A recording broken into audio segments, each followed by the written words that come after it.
विश्वानि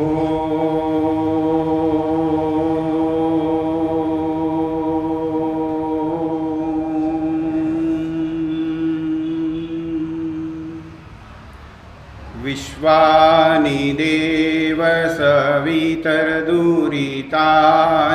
परासुव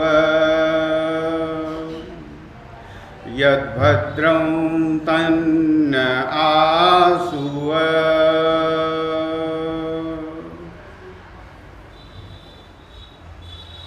आदरणीय doctor professor Shri Kamlesh Shastri ji, आदरणीय समाज के विशिष्ट महानुभाव, श्रद्धेय मातृशक्ति एवं आदरणीय सज्जनों, आज ऋषि बोध उत्सव के अवसर पर आप और हम यहाँ इकट्ठे हुए हैं। ये विशेष समारोह आयोजित किया गया है आर्य समाज सहजपुर बोघा के द्वारा। कई वर्षों के बाद आपसे सम्मुख होने का अवसर मिला है, तो ये उस तरह से भी हमारे लिए एक विशेष दिन है कि जिस समाज में बचपन से आर्य समाज देखी, उसी समाज में फिर और भी काफ़ी समय तक आते जाते रहे और उस समय भी कुछ प्रचार का काम करते रहे, और फिर जब निवृत्त होके वापस घर को लौटे तो वैसा भी ये एक दिन है आपसे मिलने का। तो ऋषि बोधोत्सव की बात करें हम, आज का विशेष दिन, तो ज़्यादातर हम जब भी शिवरात्रि का कोई प्रवचन सुनते हैं तो उसमें आप जानते हैं मुख्य तौर पे क्या बातें आती हैं। स्वामी जी ने शिवरात्रि का व्रत रखा था, फिर जगना बहुत उनको अच्छा नहीं लग रहा था, भूख भी काफ़ी लगी थी, माता जी तो कहती थी ना रखे, पिताजी का आग्रह था इसीलिए रखा, फिर जागते रहे और लोग सो गए, मूर्ति पे चढ़ते चूहे देखे, मन में शंकाएं हुई, पिताजी ने जवाब नहीं दिया और जवाब नहीं मिला इसलिए श्रद्धा टूटी, घर चले गए, आदि आदि। यह हम सुनते ही हैं बोधोत्सव में, यह बात तो आनी ही आनी है। लेकिन यह तो कई बार सुन चुके हम। आप और हम जब भी ऋषि और शिवरात्रि के साथ की बात करेंगे तो इसकी बात तो आएगी आएगी, और फिर आगे जो ऋषि के जीवन का संघर्ष है वो आपके हमारे अध्ययन के लिए छोड़ा जाता कि आप बाकी जानते ऋषि ने ये किया ये किया ये किया। हम एक पासा कुछ मिनटों में संक्षिप्त में आपके सामने रखना चाहते हैं।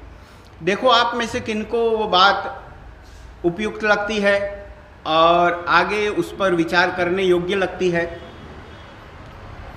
हमें ये लगता है जैसे आप अपने घर में किसी स्कूल में पढ़ते हुए बच्चे को पूछें कि आपने स्वामी दयानंद सरस्वती जी का नाम सुना है। स्कूल में पढ़ने वाला बच्चा, और स्कूल में आप जानते हैं कि इतिहास का भी विषय होता है, तो इतिहास का जब विषय होता है तो स्वामी दयानंद जी का नाम हमारे आपके संतानों को भी स्कूल में बताया जाता है। हर भाषा की स्कूल में बताया जाता है, अंग्रेजी स्कूल हो तो भी बताया जाता, और गुजराती हिंदी स्कूल हो तो भी बताया जाता, क्योंकि उनके पाठ्यक्रम में है। लेकिन क्या बताया जाता? आपकी हमारी संतान जो आर्य समाज में नहीं आती, उनके लिए महर्षि स्वामी दयानंद सरस्वती जी का नाम सिर्फ एक मार्क का प्रश्न है, एक गुण का प्रश्न है। आप जानते हैं ना, गुण मिलते हैं जब जवाब देते हैं प्रश्नों का, या तो फिल इन द ब्लैंक्स करते हैं। स्वामी दयानंद सरस्वती जी ने क्या किया था, तो एक लाइन में उत्तर मिलेगा कि उन्होंने आर्य समाज की स्थापना की थी। महर्षि स्वामी दयानंद सरस्वती जी क्या थे, तो एक लाइन का जवाब मिलेगा, स्वामी दयानंद सरस्वती जी एक महान समाज सुधारक थे। ये पढ़ाया जाता, सही पढ़ाया जाता, इसमें गलत कुछ नहीं है।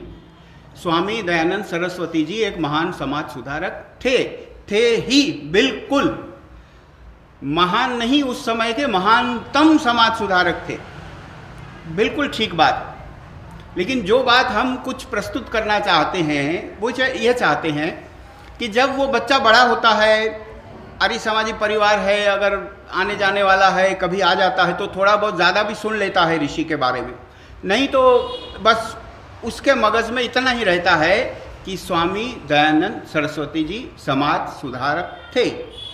आप आजकल की पीढ़ी के साथ साथ आप और हम भी जी रहे हैं। इंटरनेट पे जाओ, स्वामी जी का नाम लिखो और पूछो कि भाई स्वामी जी के विषय में कुछ बताओ, तो इंटरनेट, ये आजकल की जो आर्टिफिशियल इंटेलिजेंस के प्लेटफॉर्म जिसका आप चैट जीपीटी, जेमिनाई और ये वगैरह वगैरह कहते हैं, उनको भी पूछो ये स्वामी जी के बारे में कुछ बताओ, तो कहेंगे he was a great social reformer, महान समाज सुधारक थे।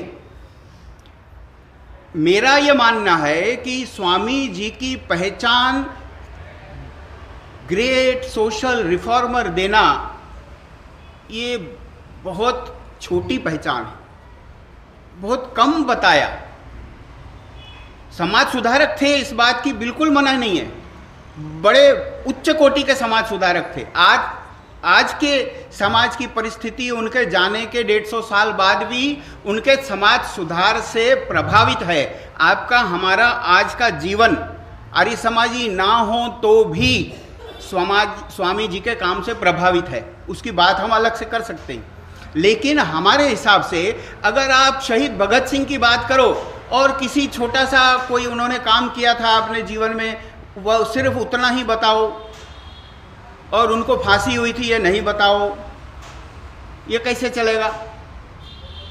सुभाष चंद्र बोस जी की बात करो और उनके लिए बोलो कि भाई उन्होंने बंगाल में अच्छा काम किया, कांग्रेस में भी रहे, उसके बाद ये किया वो किया, और आप ये नहीं बताओ कि उन्होंने भारत के लिए आज़ाद हिंद फौज बनाया था और लड़के ब्रिटिश शासन को घुटनों पे ला दिया था, ये नहीं बताओ तो कैसे चलेगा?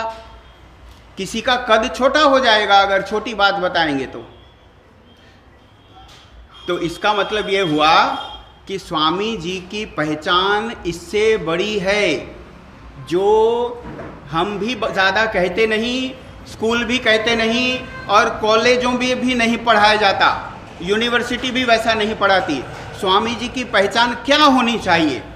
तो आप खुद करते हो तो खुद करना, नहीं तो बच्चे को कहना कि भाई तुम्हारा मोबाइल लेके मेरे पास बैठ जाओ और उसी से पूछो आप कि भाई स्वामी जी सोशल रिफॉर्मर थे, लेकिन ये उनके साथ थोड़ी ज्यादती हुई कि उनको सोशल रिफॉर्मर सिर्फ कहा गया, तो ऐसा क्यों हुआ? तो आप और हम नहीं, हम जो स्वामी जी को हम अपना महानतम गुरु मानते हैं, वो अगर बोलेंगे तो लोगों को लगेगा कि भाई इनका तो यही काम है, वो तो सिर्फ यही कहेंगे ना। आप और हम नहीं, आप दूसरों से पूछो तो वो कहेंगे जी हाँ, स्वामी जी का नाम सबसे उच्च कोटि के इंडियन फिलोसोफर्स में भी आना चाहिए। इंडियन फिलोसोफर, भारतीय दार्शनिक, भारतीय आध्यात्म विज्ञानी, उन्होंने दर्शन में, दर्शन शास्त्र में दर्शन की मीमांसा, रियल आध्यात्म की मीमांसा करने में जो काम किया, वेदों को उजागर करके, उसकी गिनती दुनिया नहीं करती। लेकिन अगर आप और हम नहीं करेंगे तो ये तो उनके साथ ज्यादती हो जाएगी। ग्रेट फिलोसोफर पहली उनकी पहचान, और नजदीक के भविष्य में 200 साल, 500 साल, 1000 साल, 2000 साल, 5000 साल तक जाओ पीछे, तो ग्रेटेस्ट फिलोसोफर इतने समय के स्वामी दयानंद सरस्वती जी थे।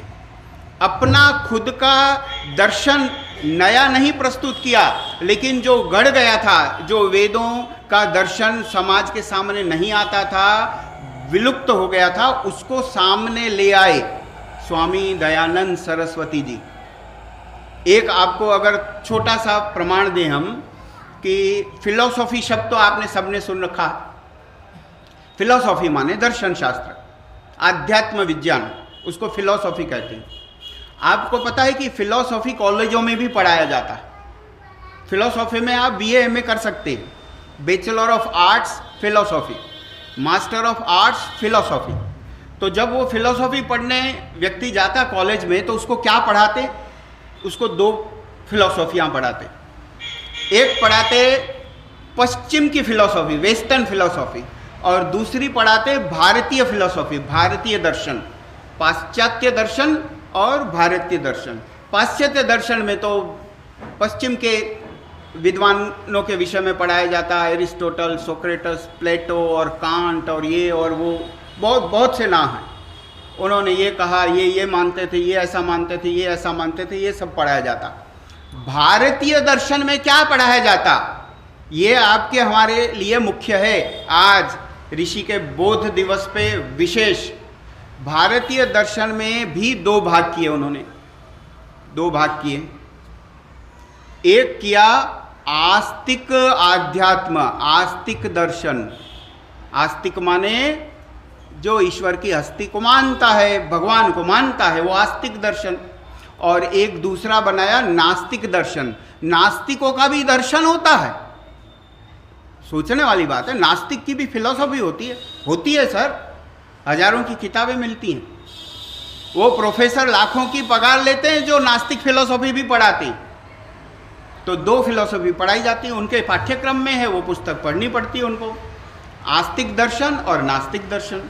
तो आस्तिक दर्शन में क्या पढ़ाते?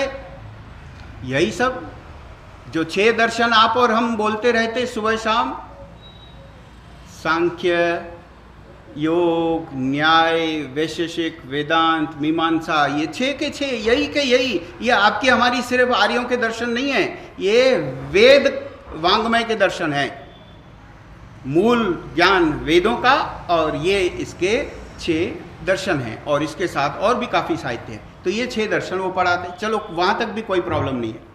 फिर नास्तिक दर्शन पढ़ाते, उसमें जैन दर्शन पढ़ाते, बौद्ध दर्शन पढ़ाते, और एक तीसरा पढ़ाते, वो हम आपको बता देते हैं।